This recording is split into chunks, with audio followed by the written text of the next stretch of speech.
Jakarta, pagi yang gerimis. Seorang pria lusuh duduk menyandar di pinggir trotoar kawasan Kuningan. Jaket dekil, celana robek di lutut, dan rambut yang panjang tak terurus membuatnya tampak seperti gembel biasa yang tak memiliki masa depan. Namanya Tony. Usianya 47 tahun. Di tangannya, ia menggenggam secarik foto lama, foto seorang perempuan yang pernah mengisi hidupnya, dan menghancurkannya juga. Rani, mantan istrinya, 7 tahun lalu. Tony adalah seorang pengusaha yang cukup dikenal di bidang properti. Ia memiliki beberapa proyek perumahan di Jabodetabek dan dikenal sebagai pria dermawan. Namun hidupnya berubah drastis saat pandemi menghantam. Proyek mangkrak, utang menumpuk, dan Tony pun bangkrut. Tak hanya harta benda yang hilang, rumah tangganya pun ikut runtuh. Gak guna kamu. Kerja gak becus, miskin, bau. Kamu bukan laki-laki lagi buat aku, teriak Rani saat itu, membanting pintu rumah dan meninggalkan Tony bersama pakaian seadanya. Rumah mereka dijual, dan Tony terusir ke jalanan. Awalnya, Tony masih mencoba bertahan. Ia melamar pekerjaan ke sana-sini, namun tak ada yang menerima pria seusianya dengan tampang lusuh dan nama yang mulai dilupakan. Dalam hitungan bulan, ia benar-benar menjadi tunawisma. Ia tidur di emperan toko, makan dari sisa makanan, dan tak jarang menerima hinaan serta ejekan orang yang lewat. Namun yang paling menyakitkan adalah saat ia bertemu Rani 2 tahun kemudian di sebuah mall elit. Rani, yang kini hidup dengan suami barunya, menertawakan Tony di depan umum. Itu mantanku. Hahaha. Masih hidup aja ya kamu? Lihat tuh bajunya. Dulu bila mau sukses bareng, sekarang malah jadi pengemis, ucap Rani dengan tawa sinis, disambut gelak tawa suaminya yang bergelimang emas. Hari itu Tony tak berkata apa-apa.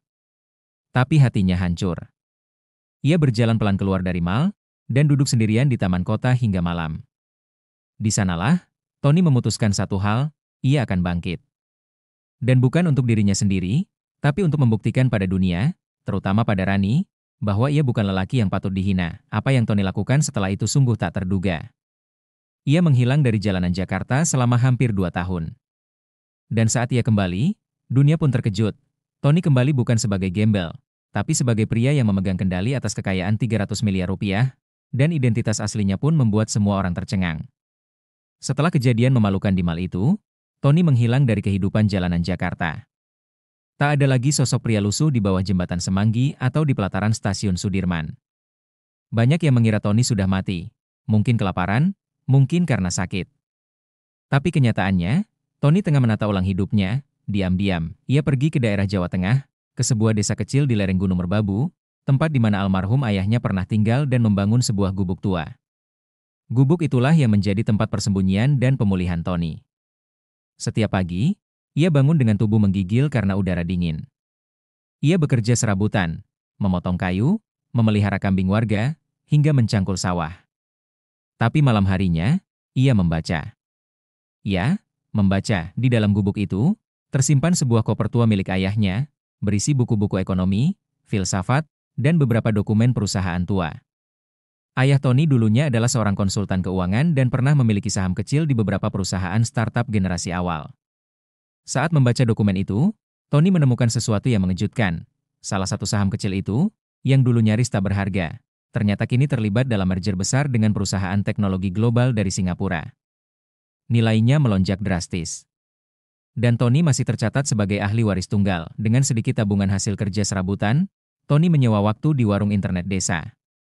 Ia mengirimkan email resmi ke firma hukum yang mengurus merger itu, menyertakan bukti-bukti identitas dan dokumen peninggalan ayahnya. Awalnya tidak digubris. Tapi 2 bulan kemudian, email balasan itu datang. Kami telah memverifikasi identitas Anda, dan Anda berhak atas 4,5% kepemilikan saham PT Vistalab Digital Indonesia, senilai estimasi 298 miliar rupiah pada nilai pasar saat ini. Tony terdiam. Tangannya gemetar. Ia menangis dalam sunyi malam, di tengah dinginnya lereng gunung. Tapi ini bukan tangisan kelemahan. Ini tangisan awal dari kebangkitan. Dari pria yang ditertawakan dan dihinakan, kini dunia sedang membalikkan keadaan.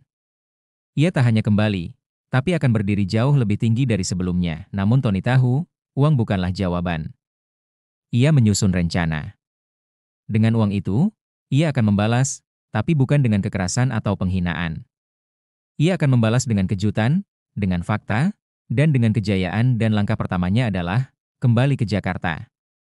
Tapi bukan sebagai Tony si gembel. Melainkan sebagai sosok baru yang membuat semua orang, termasuk Rani, harus menunduk malu. 3 bulan setelah menerima konfirmasi resmi kepemilikan sahamnya, Tony bersiap kembali ke Jakarta. Namun ia tidak melakukannya secara gegabah. Ia membangun semuanya secara perlahan namun pasti. Ia menyewa seorang konsultan hukum dan penasihat keuangan dari Yogyakarta yang terbiasa menangani pengelolaan aset dalam jumlah besar. Ia juga mengganti penampilannya secara total. Rambut dipotong rapi, janggut dicukur bersih, dan pakaian diganti dengan jas sederhana namun elegan. Tak ada lagi jejak pria lusuh jalanan. Kini Tony tampak seperti pria terpelajar dan berwibawa. Dengan bantuan penasihat hukumnya, Tony mendirikan sebuah perusahaan investasi kecil bernama TH Capital, singkatan dari nama lengkapnya, Tony Haryono. Perusahaan ini fokus pada pembelian saham dan properti undervalue, terutama dari pemilik lama yang sedang terlilit utang atau tidak sadar potensi aset mereka.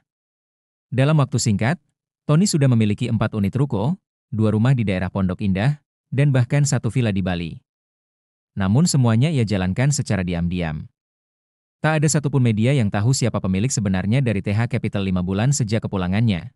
Tony mulai melangkah lebih jauh. Ia menyewa 1 unit kantor di lantai 18 gedung perkantoran elit di kawasan SCBD Jakarta. Kantornya kecil namun mewah. Dindingnya dilapisi kaca, ada rak buku yang tertata rapi, dan di sudut ruangan terdapat piano klasik. Salah satu benda favorit Tony semasa ia masih sukses dulu. Di hari pertamanya masuk kantor, Tony berdiri menghadap jendela kaca yang memperlihatkan pemandangan megah kota Jakarta. Matanya menatap jauh, menyusuri gedung-gedung tinggi, lampu-lampu kendaraan, dan denyut kehidupan yang dulu nyaris menelannya hidup-hidup. Kini ia berdiri di atas semuanya, namun bukan itu tujuannya. Ia membuka map coklat yang telah disiapkan oleh asistennya. Di dalamnya terdapat profil keuangan seseorang yang tak asing di matanya. Rani Wulandari, mantan istrinya. Ternyata hidup Rani tak semulus yang dibayangkan. Suami barunya, seorang pengusaha showroom mobil mewah, tengah menghadapi penyelidikan pajak dan utang leasing senilai hampir 4 miliar rupiah. Rani sendiri kini menjadi komisaris kecil di sebuah perusahaan kosmetik yang sedang lesu penjualannya. Tony tersenyum kecil. Bukan karena ingin membalas dendam dengan cara merendahkan.